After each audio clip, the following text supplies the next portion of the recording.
aya ko mabe jawra ambe taganya te ayini kan bogo fe to fara partage ka video nu la ke ko video bi sekase asio da tona jawe ambe taga Guinée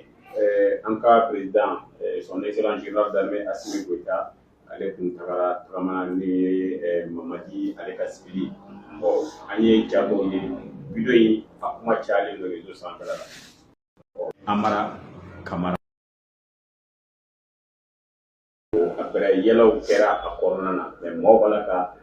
fay interpréter ka ko rek bu ma ba jawra yini kala yi sera ñu fay vidéo ka komi nya wele kana no tan tende ne kun tenda don dable kada mun kan ni kuma nya kuma langolo di ba ni kuma nya kuma langolo di ni kuma nya kuma jantigita de quoi c'est vrai amanga sigala men dadu kuma la quoi parce que mɔgɔ minnu ye nin kɛ u yɛrɛ maloyara quoi u y'a daminɛ fana ko Assimi nana k'a ma fɔ ko monsieur le président de la transition o kuma nkalontigiyara u y'o video tigɛ ka dɔ tigɛ o la o kɛra nkalon ye o jɔr'u la o maloyara o ko Diomaye Faye ko o yɛrɛ ma Assimi fo yɛrɛ Diomaye Faye ni Assimi 1 heure de kɛ salle d'attente la u bɛ baro la u président 5 de tun bɛ yen kɔfɛ 2 nana fara ka kɛ 7 ye. Donc, il y a nos tiers, Diomaye Faye ni Assimi Flade pour mes bords là. Mali, armée ni Sénégal, armée fait l'opération conjointe là n'est d'Iboli. L'armée sénégalaise et l'armée malienne mènent des opérations conjointes. 2 bataillons. Au Diamana Flap, ça écoute qu'il écoute de nous en fantôme. Mon obséqué a fait Songo, mais Songo a campagne de Makene en Wakinadia. Mon bien en Songo soutenu Mina. Diomaye Faye m'a malaya. Donc, nous, Kalokolokan, Allah est au Magneso. Quand de jouer fin de quoi au mouillé quoi au mouillé depuis Mali délégation blacata Guinée ka premier ministre tigata Guinée ka ira fa ko Mali ka port amena ila ma Guinée port là parce que nous ma opération bébé ke port don le banga camion tracé port woro de la di attaque ko cha américain to ko base de données installé ko jamana kha mais aw ma kundon o du ko mo ko de na vidéo ka ni photo da ka bo vidéo folo mi yele ko ci Assimina, mais vidéo pour le corps vardé. Ah oui, à ta page là, c'est une page ivoirienne. Au fond de Abla, sur le nom de Sima. Et Assimi invité là, quoi il y a le colonchio là. Et qu'à présent, à moi invité, il y a le colonchio là. Il y a le colonchio là. Parce que qu'à présent, il y a où les gars. Nous n'y mana county. Et au bord galon à tout, on a mouna. Assimi. Amara Kamara Abaye Malien. Il était mouachi sur Mali là, mi soumou de Guinée. Il était mouachi sur Guinée, mi origine de Mali là. Américain pensé ta watimina. Mali ni Guinée toi vous serez une flade. Il va comme ko anwa halala ya jako ya de. Quel massa fin temina farafina kono. Quel massa bakile ani kemeduru ani biduru ani. Le Mali a à peu près 47 entités culturelles de Mali là. Kasso, Mandé, Kénédougou, Ouassolo, ainsi de suite. Mais Mouna, Mali ni Guinée flat visé les noms. Aïtarkou Beta, c'est les 2 nations de l'Afrique de l'Ouest. Adam ne l'a Mortaloula, il veut mon mettre en Guinée. Elle a dit Samouri Touré, il veut mon mettre en Guinée. Na Empire Songo là, il veut mettre en Guinée. C'est les 2 pays qui ont des empires. Alala Douri a ennuyé quoi. Donc pour vous, il y a un tirabo, nous avons un drapeau béquéléa. Mali drapeau ni a 3 pour de Guinée drapeau ma Guinée ni Mali est fan badi mais depuis après Maïga Tara Guinée ou Jatira parce que nous avons port blatoy donc Guinée ni Mali bina investi ka transfert da ka sraba ou da ou be ka munke ka kosu be ka Guinée ni Mali ko do ñom Amara Kamara mi ma foni aba a baka malien ka boni malien wɛrɛ ta ye Guinéen ko souveraineté ka boni malien ay ta Guinée ka ta Guinée souveraineté lajɛ a bi kuno malien ma kama tubabu kɛlɛ ya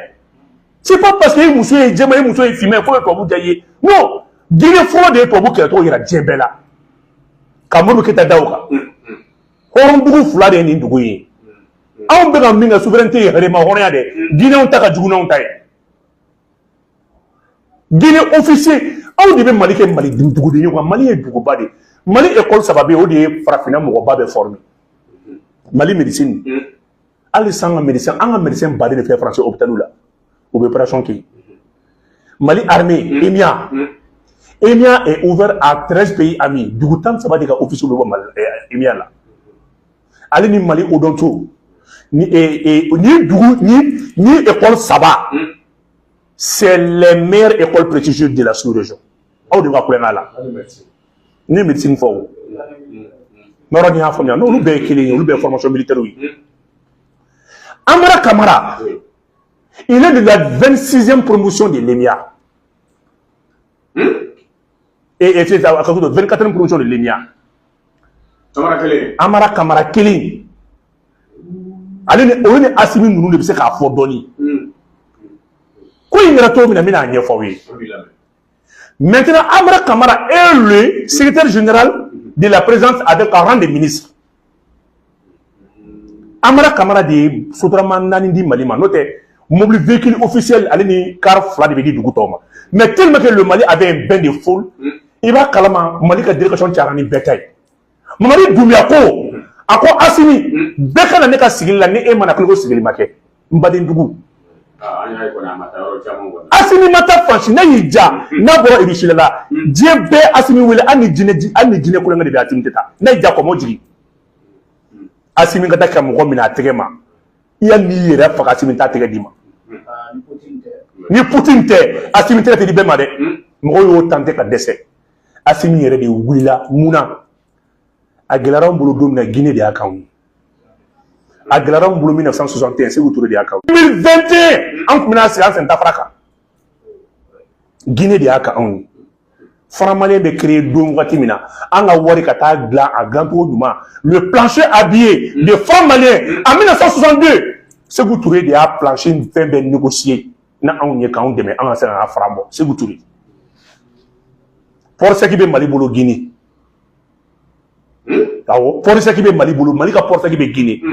Mamadi Doumbia port kelen aménagé Mali c'est fait en 2022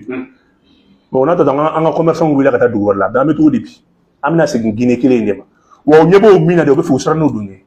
Amara Kamara ye EMIA produit de don i bɛ sɔrɔsi fɛn fɛn jɔlen na Guinée sɔrɔsiw Mali sɔrɔsiw minnu bɛ fanga la bi u bɛɛ ye kalan kɛ ɲɔgɔn fɛ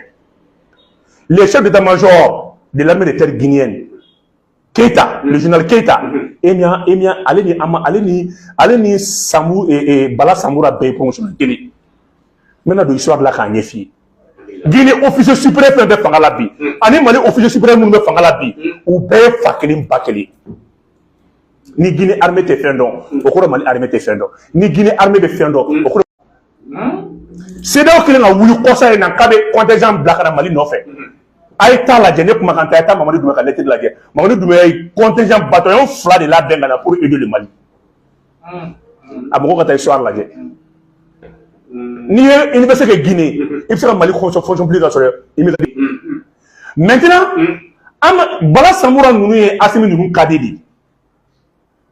mais Amara Kamara ninnu ye Assimi ninnu affreux de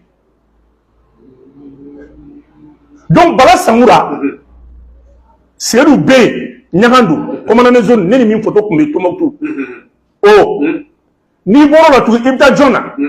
i bɛ taa le directeur de la cellule de communication de la présidence Baba Cissé colonel Baba Cissé min bɔra état-major la kɔsa in na état-major Mali ka école de guerre min da na kɔsa in na a deuxième promotion ou troisième promotion minnu bɔra le gendarme là o de promotionnel ye